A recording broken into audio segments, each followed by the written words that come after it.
And welcome back to another episode of Doodling Viking. I do hope you'll join us today as we sketch us out a nice pear. It'll be a relatively simple drawing that we should be able to get done very quickly. Since it's a pear, we are just going to go with circular shapes.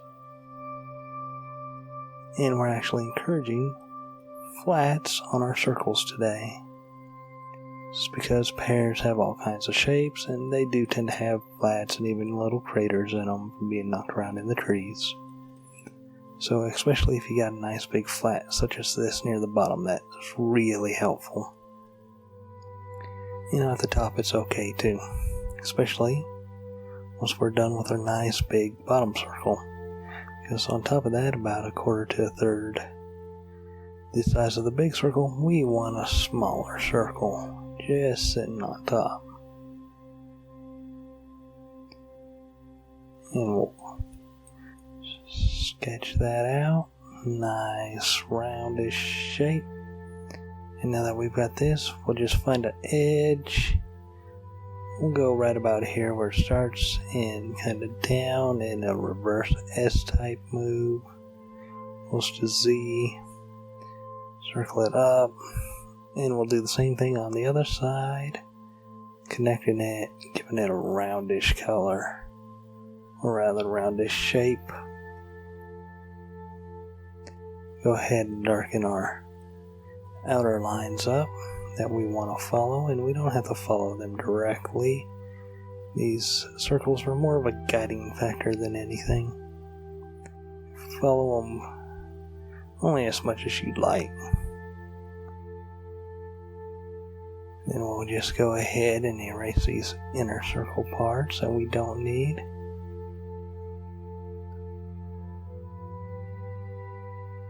And if we're going for a simple flat 2D pear, we only need one more thing. A nice big stem. Coming right out the top. But I think I want to shade it today, so why don't we do that? And instead of going from our usual right side, let's go from the left. Cast the shadows the opposite direction. So that means this is going to be our darkest area over here.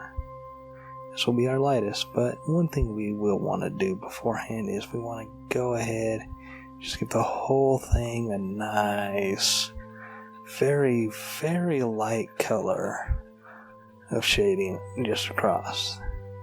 Why are we doing this? Well, it'll actually, nice and light, will give us a texture compared to the rest of the image. And by keeping it as light as possible, while I am switching colors, you can just do it by pressing ever so lightly, just barely touching the pencil to the paper, to give it a nice texture of the skin. And see, once we darken it, it'll still have the light gleam, but it'll have the texture. So I think I'll do something a little bit different today, and after I get the outer lines darkened up and get the basic shadow down here done, I'll come back. I'm just going to go silent and speed up the process a little bit. So I will talk to you as soon as I finish.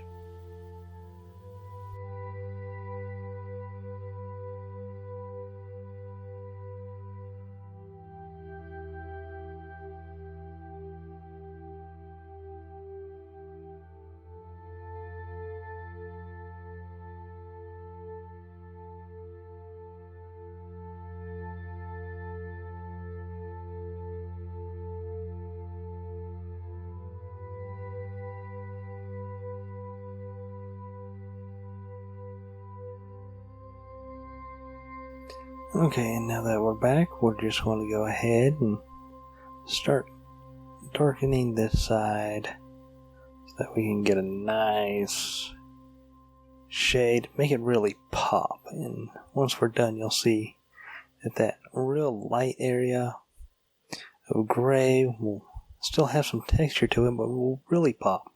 We'll go ahead and shade underneath the stem too. So again, I will be back in a moment, and just feel free to follow along.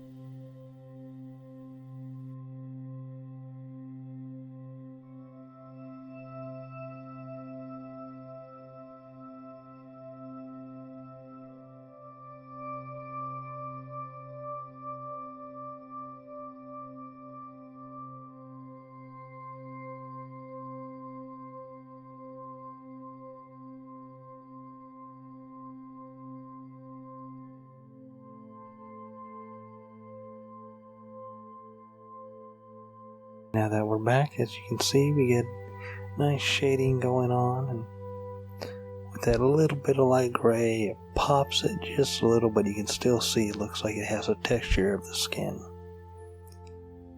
I hope you enjoyed what we're doing here today, and I really do hope you followed along.